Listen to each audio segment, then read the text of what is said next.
Bom, muito boa noite a todos. Na noite de hoje, eu gostaria de falar um pouquinho sobre a importância da valorização da vida. Chegamos aí ao mês de setembro. Em setembro existe essa campanha de Setembro Amarelo, que é uma campanha de valorização da vida. Nós temos esse grupo, o CVV, que é um órgão que trabalha muito essa campanha da valorização da vida. E eu coloquei esse tema, a sua vida é você e é tudo, porque nós precisamos estar atentos ao que ocorre com os jovens, com as pessoas em geral, que muitas vezes tem essa situação e não é fugir que é a solução. Precisamos sim falar, comentar, que é importante. Então, eu gostaria de abordar primeiramente uma história que eu vi numa revista, Men's Health, do ano de 2013, mas tem uma história bacana nessa revista que me chamou muita atenção, chama-se O Salva-Vidas, e lá tem um relato de um acontecimento, vários acontecimentos, aliás, nessa ponte aí tão famosa da Golden Gate, na Baía de São Francisco, lá no estado da Califórnia. E é um ponto onde acontecem muitos suicídios, ponto que as pessoas que desejam tirar a própria vida acabam indo ali para se atirar dali, desse lugar tão bonito, tão belo. E há ali algumas pessoas, os patrulheiros, e aí há um relato nessa revista que eu achei bastante interessante, desse Sandro Salvetti e também desse Kevin Briggs, esse Sandro Salvetti que estava lá fazendo a patrulha num dia, aliás, um dia muito bonito, que ele diz interessante, por que as pessoas escolhem dias tão bonitos para dar cabo da própria vida. E aí ele relata que ele estava se aproximando ali com a bicicleta dele e observou lá uma pessoa cabisbaixa, olhando para baixo, com o boné abaixado, e aquilo lá chamou muito a atenção dele. Ele foi aproximando com a bicicleta, aproximando, e quando o homem percebeu que ele se aproximava, ele passou para o lado de lá da grade e falou: espera, vamos conversar um pouco. Mas aí o homem se atirou, num lugar de 67 metros, a 130 km por hora, enfim, e aí ele ficou com isso, como fazer essas abordagens nesses momentos tão delicados que às vezes os bombeiros passam e às vezes acaba acontecendo, em situações inusitadas. E aí ele ouviu falar desse Kevin Briggs, que era um patrulheiro lá, o sargento Kevin Briggs, que conseguiu demover muitas pessoas ali no momento, no instante ali que elas estavam querendo se suicidar, conseguiu trazê-las de volta. Muitos casos ali em cerca de 15 minutos ele conseguiu, mas teve um caso que ele batalhou 8 horas. Ainda uma pessoa tentando convencer a outra de voltar para a vida, 8 horas. Ou seja, ele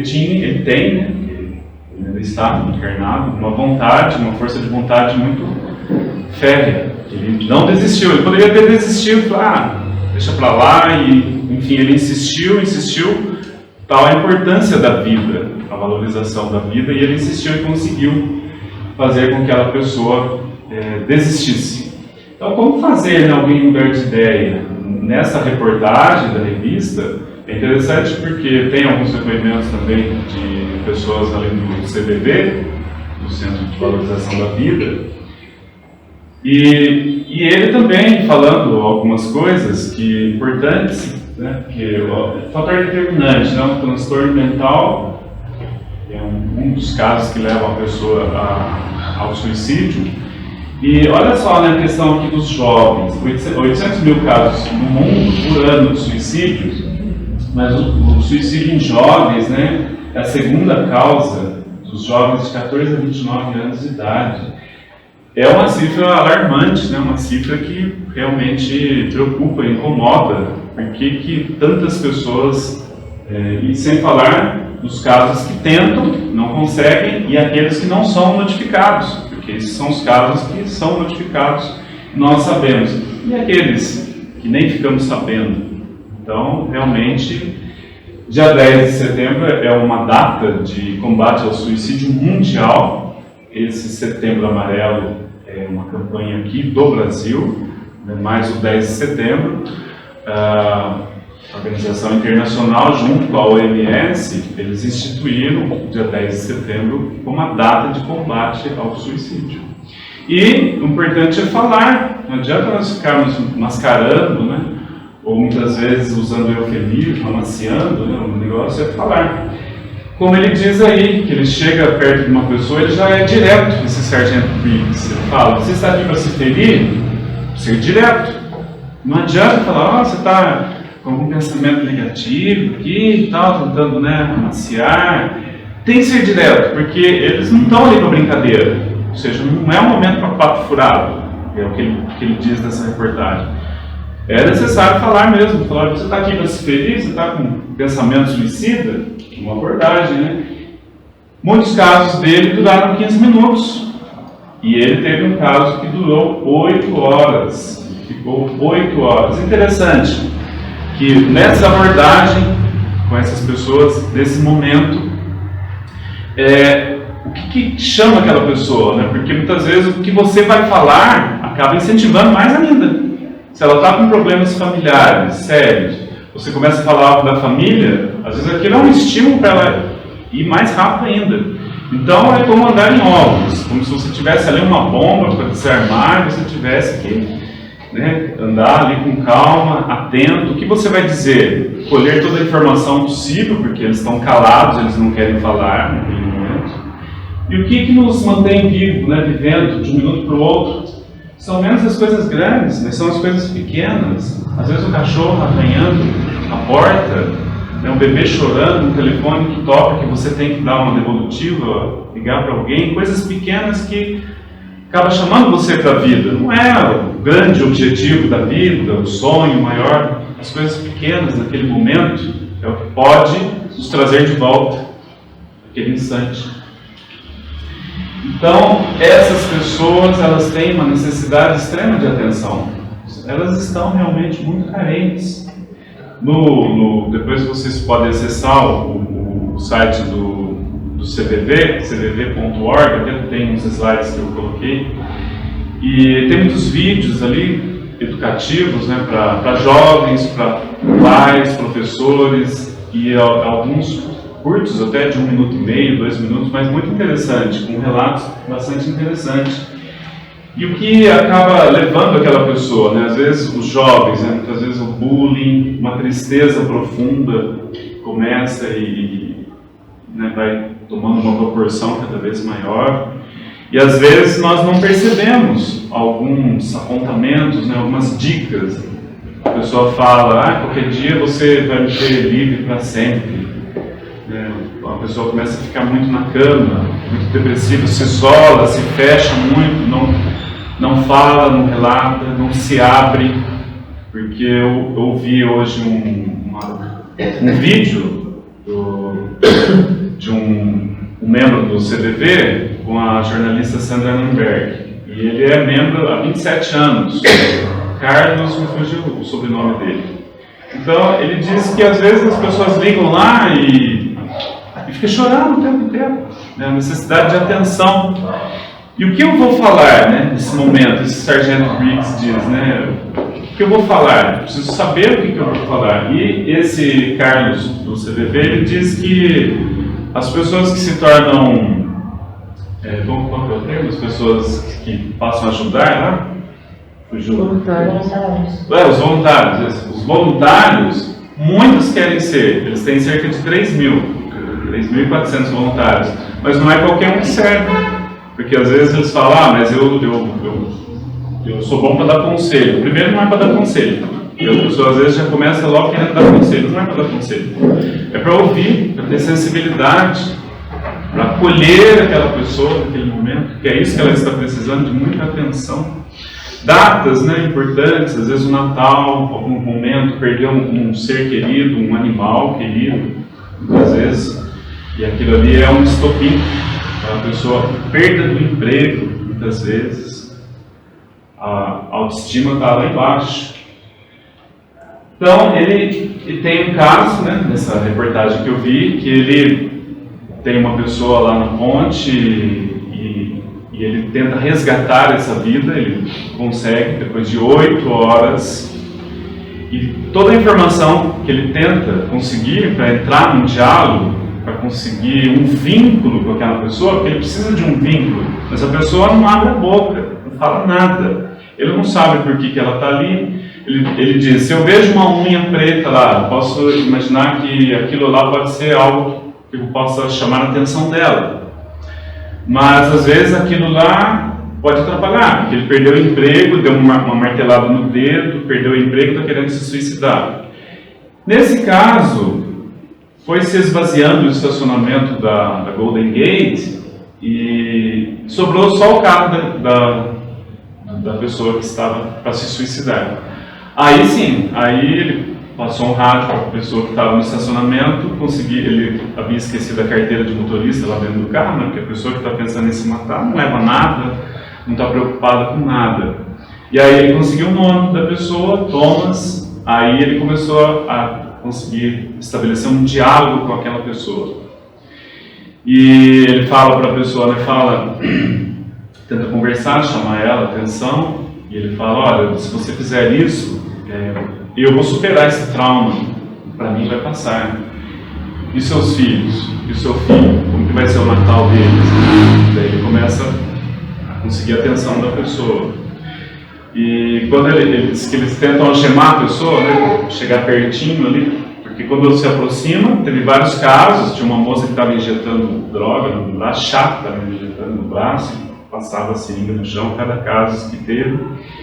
E aí eles diz que os patrulheiros chegavam e conseguiam resgatar, pegar, algemar, né? Mas naquele caso lá estava um caso muito difícil desse Thomas. Ou seja, ele conseguiu a atenção desse Thomas, conseguiu resgatar, e foi um caso bastante inusitado. E aí ele diz essa frase para ele, né, quando ele consegue trazer de volta: é um grande dia, Thomas, e é preciso muita coragem para passar por cima da grade e voltar a encarar a vida. Realmente, né? Porque às vezes pensa-se que requer coragem para o atentado contra a própria vida. E ao contrário, a gente precisa de coragem para enfrentar a vida, enfrentar os problemas, as contas a pagar, as dificuldades, as doenças. Esse Sargento Briggs é interessante, porque o histórico, né, da vida dele, era uma pessoa muito fechada, e ele passou por um câncer, ele teve um linfoma em estágio 4 e fazia quimioterapia, fez várias sessões de quimioterapia, e ele diz lá que os companheiros de quarto dele, todos, né, fazendo a sessão de quimioterapia, ele imaginava que fosse morrer. No entanto, ele não morreu. E ele via ali os companheiros, né, vomitando pelo efeito da quimioterapia, mas ele disse que tinha um lá que passava muita força para o grupo, porque esse sabia que ia ser amputada a perna dele, né, devido ao câncer, mas ele comia um sanduíche gorduroso, vomitava, porque a quimio é barra pesada mesmo, a gente sabe. E depois que ele vomitava, ele voltava a falar, e não parava de falar, e tinha um ânimo, e ele falava para todo o grupo, ele contagiava o grupo, contagiou ele também, e ele acabou se libertando do câncer, e ele é um especialista em trazer essas pessoas de volta, né? Patrulheiro da Golden Gate. Então, interessante, né? Imagina o Viktor Frankl também, que esteve lá no campo de concentração, e as pessoas não se suicidavam, e lá tinham motivos para isso, né? Muitos tinham, e não se suicidavam, queriam viver, queriam sair daquela situação. Então, o que eu posso fazer para ajudar, né, quem pensa em suicídio? Isso aí é uma imagem que eu peguei lá do CVV. Nós, às vezes, temos casos e nós não percebemos a situação delicada que vai se agravando. Principalmente os jovens que nós acompanhamos hoje em dia e vemos que eles vão entrando por um caminho. Lá eu coloquei alguns dados aí do CVV, esse é do site deles.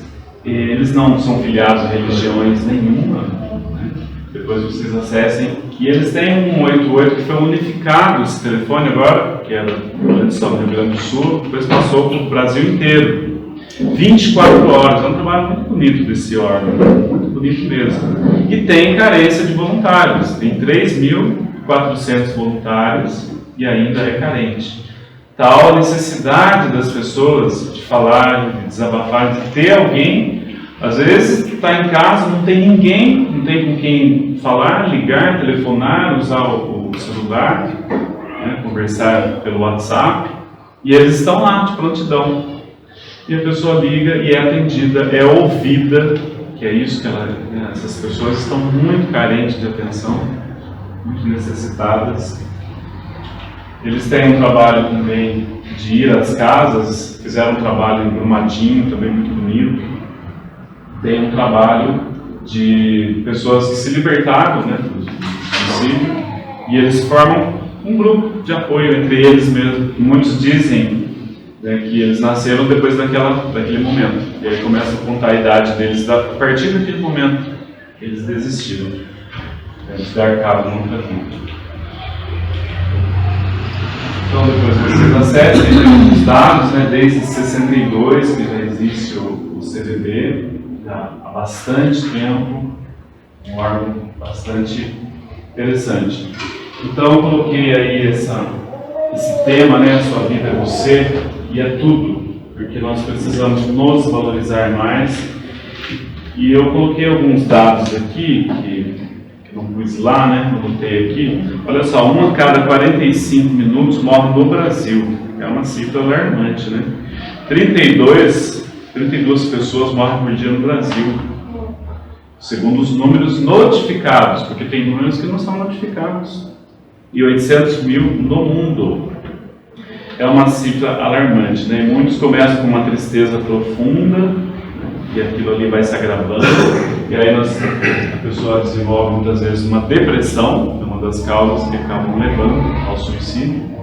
A anedonia, como diz o Dr. Cristiano Nabuco, o médico, né, a capacidade de sentir prazer que as pessoas vão perdendo. Vai perdendo, e se ela não se tratar, não buscar o auxílio, vai se agravando cada vez mais. E essa anedonia. 120 milhões de pessoas no mundo sofrem de depressão. É uma cifra alarmante. 120 milhões, metade da população do Brasil, um pouquinho mais da metade da população do nosso país. É muita coisa. Então nós precisamos estar atentos, cuidar disso e olhar para nós também, porque muitas vezes nós acabamos, né, desenvolvendo às vezes aquela melancolia. Hoje ainda ouvi uma palestra do Divaldo, muito bonita, né, e ele encerra dizendo que quem estiver sofrendo de depressão, né, abraça um ideal, seja qual for. Não é um ideal grandioso de vida, não é isso que conta, mas um ideal que preenche a nossa vida, que nos traga alegria, satisfação de viver, né? E deixe esse culto à melancolia, né? À tristeza, porque o depressivo ele desenvolve um culto à melancolia, você começa a desenvolver um prazer mórbido pela tristeza, o isolamento, né? Começa a se isolar, evita, né, contato social, começa a virar um misantropo, começa a se afastar de todos, de tudo. Evita se abrir, se a pessoa começa a se fechar muito, né? Não quero papo, quero conversar, ninguém me entende, ninguém me ouve. É necessário buscar uma ajuda, um psicólogo, um terapeuta, um psiquiatra, às vezes medicamento. Nós, né, estamos numa era que precisamos abrir a nossa mente, porque muitos falam, né, não sou louco, não sou, mas tem que ir para não ficar. Que bom que não é, né? Que bom que não está ainda, então vamos logo para ficar, porque senão acabamos desenvolvendo. E nessa entrevista do Carlos Correia, ele está lá há mais de 27 anos. 1 milhão de ligações, pessoal, eles tinham. Com a unificação do telefone 188, eles passaram a ter 3 milhões de ligações por ano. É bastante, gente. Necessitava bastante. Os nossos irmãos aí precisando, eles que é um tabu, né? né, para procurar um especialista de saúde mental, realmente. Não sair da cama, né, uma tristeza que não passa, esse é um dos sinais que a gente deve estar atento. Qualquer dia eu vou sumir, vocês vão ficar livres de mim. Também coisas que a gente deve tomar cuidado. Então, uma conversa acolhedora, é o que eles propõem, uma conversa acolhedora. E eles dão um curso também, né? Tem 3 encontros de 3 horas de duração. Nesse curso, eles vão explicar como que é ser um voluntário, vão simular situações, não é qualquer um que eles pegam, não. Nossa, mas não basta ter a boa vontade? Não, porque às vezes não tem condições de oferecer ajuda para um voluntário. Ótimo que tem boa vontade, ótimo que quer ajudar, mas às vezes não tem. Então, eles têm treinamento e necessitam de pessoas que ajudem, que tem no Brasil inteiro. Prevenção, né? A prevenção é o que eles trabalham. Prevenção. Porque diz-se, né, muitas vezes, a gota d'água. Ah, foi a gota d'água. Não foi a gota d'água, né, que ocasionou. É a soma de várias gotas de águas que transbordou. Aquela foi só a última. Mas tem que tirar a água do barco, senão o barco afunda. Tem que tirar a água. E a gente não pode deixar o barco ir transbordando, enchendo. Né? E os nossos jovens que nós temos aí? A mutilação, tem muitos vídeos aí no site do CVV, né, falando dos casos de mutilação, do bullying, vídeos muito bons, né? Baixei alguns, vi outros, e requer a nossa atenção, o nosso cuidado com os jovens. Né? Então, ele diz também, um dia nós nos tornaremos mais fraternos, um dia nós nos tornaremos mais fraternos, não é uma utopia, mas por enquanto ainda requer esses órgãos que ajudem, porque se nós fôssemos mais fraternos, nós seríamos mais acolhedores, né? Nós nos abraçaríamos mais. Vamos conversar um pouco. Tem que fazer, deixa isso aí para lá. Primeiro as primeiras coisas, né? O que é mais importante, né? Esse serviço que pode ficar para depois, né? Porque de repente a pessoa já está com a ideia. Se você a acolhe naquele momento, a ouve com carinho e demora aquelas ideias, porque ela está precisando de atenção, que é o que ela não tem. Não só falando, né, de ideias suicidas, não falando da tristeza, da depressão, do isolamento, muitas vezes nós precisamos. Então, o que nos falta ainda é essa fraternidade, né? Essa fraternidade, esse envolvimento mais caloroso entre nós, porque nós vamos ficando fechados, cada vez mais, né? Cada vez mais fechados, mais isolados, e vamos colocando barreira entre os outros, e aí vem o materialismo, a pessoa está focada em outras coisas, que atrapalha muito, né? O materialismo, ele é um fator que prejudica muito nas pessoas que estão com ideias suicidas. Então, possamos pensar, né? Eles têm 10 mil ligações por dia. 10 mil ligações por dia, é bastante. Possamos refletir um pouquinho nesse setembro amarelo, que lembra o sol, que lembra a vida, né? O girassol e tudo mais, que nos faz também pensar como semáforo, com atenção, cuidado, que é necessário. Baseado em algumas campanhas, se espelharem em algumas campanhas, como o Outubro Rosa, que funcionou, que deu resultado, se espelharam para criar aqui no Brasil. E é uma campanha aqui do Brasil. Então possamos, né, a Índia sempre tem um folhetinho, a Índia de Araras, eles sempre mandam para nós. Eu tive uma compra de livros lá recentemente, só que saiu agora, depois que eu comprei os livros. Eles sempre mandam para nós várias cartilhas, muito interessante. E tem no site também deles lá para baixar. E esse órgão, CVV, consultem, tem muita coisa boa lá, é bom divulgar, e até para a gente aprender também, para que nós possamos saber lidar com essa situação. Não adianta fugir, né? Ficar falando, não, isso aí a gente tem que evitar, não pode falar, porque é algo chocante, né? Diz que esse Carlos Corrêa, ele disse nessa entrevista para Sandra Nemberg, que num suicídio 20 pessoas são impactadas num grupo de 20 pessoas são impactadas diretamente. E há aqueles que tentam, mas não conseguem. Bom, pelo menos não conseguiram.